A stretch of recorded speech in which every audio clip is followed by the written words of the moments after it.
Hi, welcome to Rock and Metal Invasion. My name is Steve. Coming up on the show today, I'm going to be doing a look at Kerrang magazine number 202 from August 27, 1988. So going back almost, over actually 25 years and looking at the magazine from that time period. I've looked at magazines before on my channel, but not Kerrang magazine. So I thought I'd check that one out. And yeah, thought I'd sort of make it about 25 years ago. So I used to read Kerrang, not every issue, but used to check it out every now and then. It was a really good read actually back in the day. Lots of interviews, reviews, good pictures, posters, that sort of thing. And I think around late 80s it started coming out every 2 weeks, so it was quite a regular magazine. So anyway, let's have a look at it. So this is it, number 202. So they've already done over 200 magazines, and this is 1988, and you can see Anthrax there on the cover. Mayhem talking about some tours that are coming up. I think Kiss is about to start touring the UK. Of course, they're quite popular at the moment in the UK, where they had a bit of a hit with Crazy Crazy Nights. There's some more news here. One thing that's interesting here, it's talking about Doc McGee, the manager of Motley Crue and Bon Jovi, has been released from jail after serving a short sentence for drug smuggling. So there we go. He was also fined $250,000. It's quite a lot of money for those back in those days. But yeah, I remember that. I think that had something to do with the Moscow Peace Festival concert that was put on in Russia. That was part of his sort of release settlement. So he must have been smuggling some, like, I don't know the full details, but it must be like not quite a serious charge. For a big fine like that and for everything that he had to do, but it seems like he managed to sort of get out of doing a lot of jail time by paying money and doing things like this Moscow Peace Festival. Of course, he's the manager of Kiss these days. So it's got a bit of information there about that. Also talking about the album that's going to come out as well.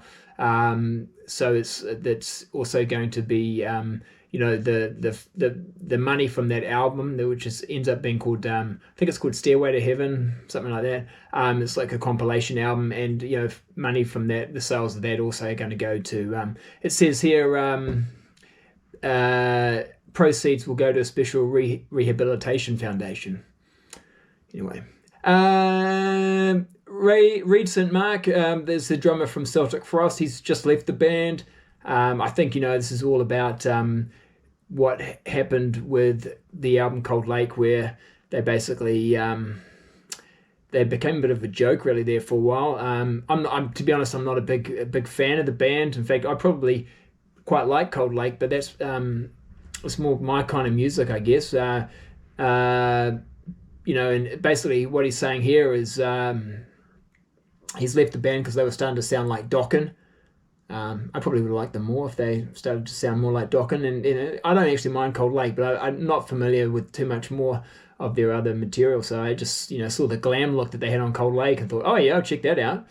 But of course, really serious, Celtic Frost fans were not impressed. And I get it. But, the album itself actually, Cold Lake I'm talking about, it's still quite interesting, but a little bit different. But yeah, definitely, I think the image too really didn't help them. But anyway, so he's talking about why he's left the band. Some more news there about Aerosmith releasing a video.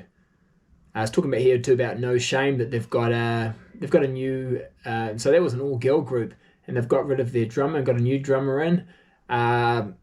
Mandy Moon, who actually ends up not being the drummer if you look at the credits on the album, so I'm not quite sure what happened there. And also news about Bad Company, their new album's coming out, which I think there's an advert for here. Here we go. Feel Like a Bad Company, Dangerous Age, 10 new tracks. And you get an extra one if you get the compact disc, which for me now as a vinyl collector is a little bit annoying because, I've got that record, got that album on vinyl, but if I want that bonus track, I've got to get the CD, or maybe it's on a B-side of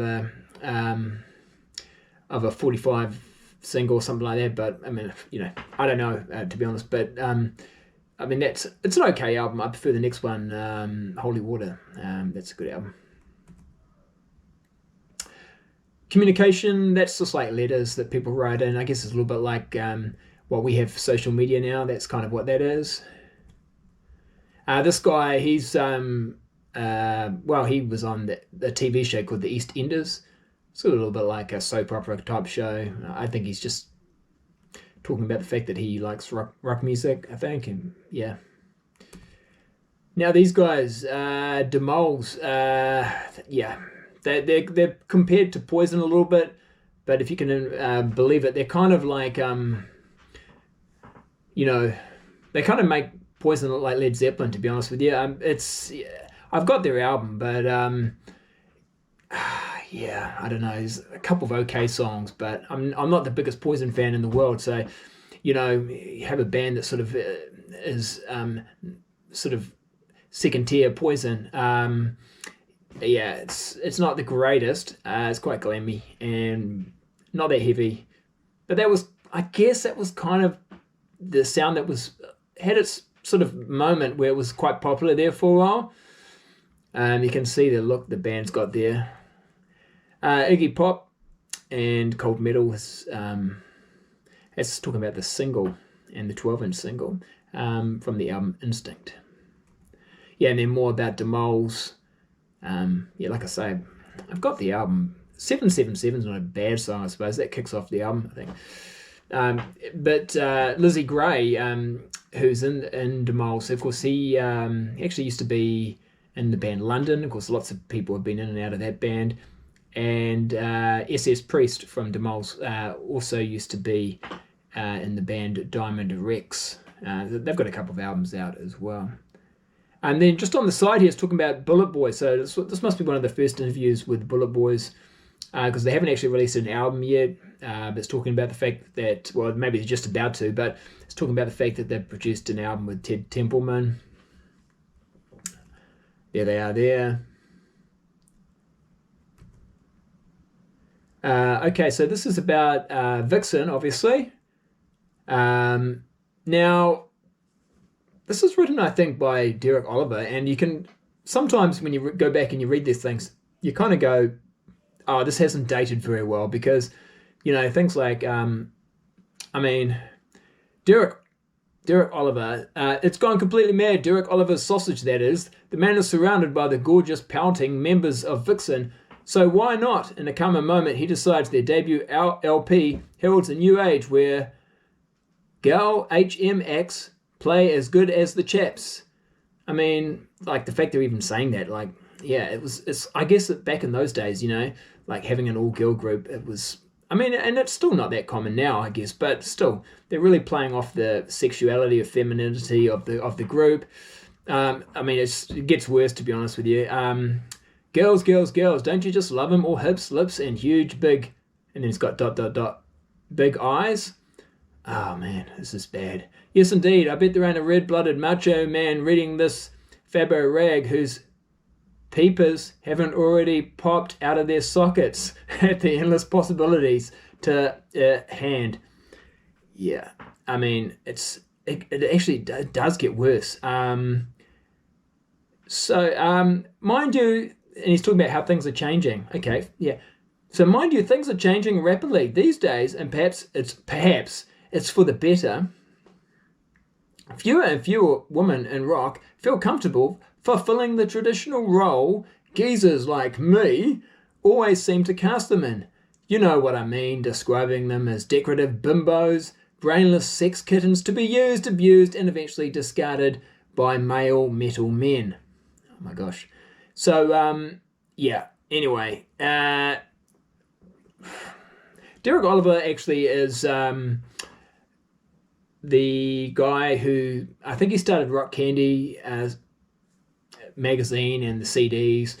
He actually wrote this book here, The International Encyclopedia of Hard Rock and Heavy Metal, which came out in the 80s and this is like an updated version. It was really good, actually. Loved it back in the day.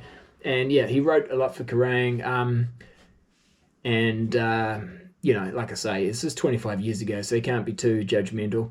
Anyway, moving on. What I find actually interesting too here is that Vixen are talking about themselves like they are like a heavy metal band, and I think sometimes like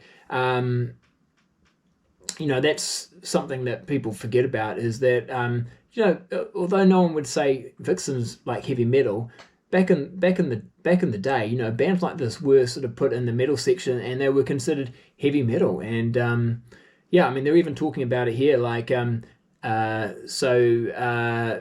Shah says, the main thing we keep in our minds throughout the recording was that we didn't for one moment want to lose the metal edge, declares Cher. We do, however, want to sell records and be successful, so we developed a procedure called vixenizing. Once we got the songs, we just vixenized them. That's all there was to it. So they're definitely sort of talking about like the fact that they want to be a heavy band, but they also want to be commercial. But they definitely do use the word like heavy metal or metal to describe themselves, and that's what they are. They're like a heavy metal band, or they would be put in the metal category. I think there might be more about that. Joan Jett and the Blackhearts advertising the new single, Hate Myself for Loving You. And then I quite enjoyed reading the singles sometimes, just to hear about some of the other lesser known songs that might be coming out. It's got a review there for Metallica, but they sometimes they didn't really take the reviews very seriously. Like David Lee Roth, damn good, and then he's just put "You Bet," which I guess says it all. Sacrilege BC, don't know much about them. And if you wanted to buy t-shirts, you could do that. And it's the guy from Faith No More modelling one there, Jim Martin. And then they've got an interview with the writer Clive Barker. So it's not always about music, I guess. Sometimes they had some movie stuff in there. And now we've got some album reviews. So Keeper of the Seven Keys, Part 2 from Halloween. It's got like 5K, so good review for that one. There we go, Kiss, new single, Turn on the Night. So, this is around Crazy Nights kind of time. Jane's Addiction also looks like it's got 5Ks, which is a pretty positive review, isn't it? Britain Rock Hard, I've actually got that album.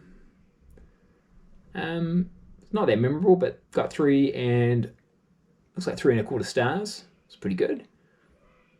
Bon Scott, Seasons of Change. I guess they're just sort of cashing in on the AC/DC connection there. Everyone in this band is in their 30s. Some of us are married. Some have children. We're responsible adults. What we do on stage is against the norm of most societies, especially for people our age, but we still feel we're able to do it with sincerity and genuine commitment. That's why we're around after all these years. People see that we're not just an act out there to make a fast buck. We're in it because we love it, and we're just very fortunate that people like our music and come to our shows, and it's an incredible bonus. Yeah, there we go. You could probably still say a similar thing.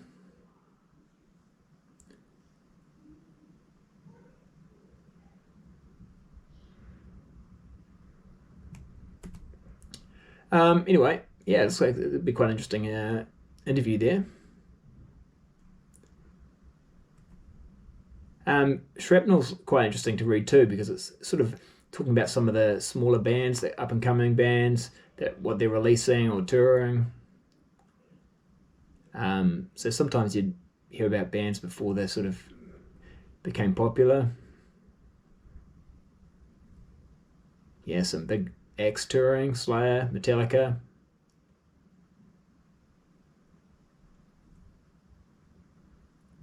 And you've got your classifieds, of course. Again, no social media like there is now, so if people wanted to advertise things, they could put it in here.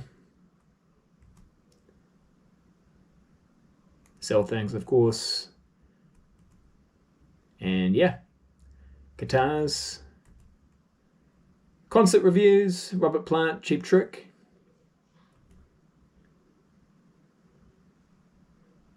And they had phone lines as well. I never rung these, but you know, you could ring up and I guess you just get news, or you can enter competitions, or you can preview albums. But you know, it would cost you money. So it's not like these days where we can just get on the internet and just stream anything or play anything. If you know, if you wanted to hear what it might sound like, yeah, you could ring this number and you could hear like Europe's Out of This World. But it's just a preview line. Yeah, so they have to listen to snippets from the album on the phone line, and then decide if you want to buy it or not. And who knows how much that would cost you. But yeah. Some more reviews. Yeah, and here's an interview with Anthrax. We say mosh a lot, but no way do we ever say that we were the first band to have kids moshing or that we invented the word. We give Vinny Stigma of Agnostic Front full credit for using the word for us. Yeah, there we go.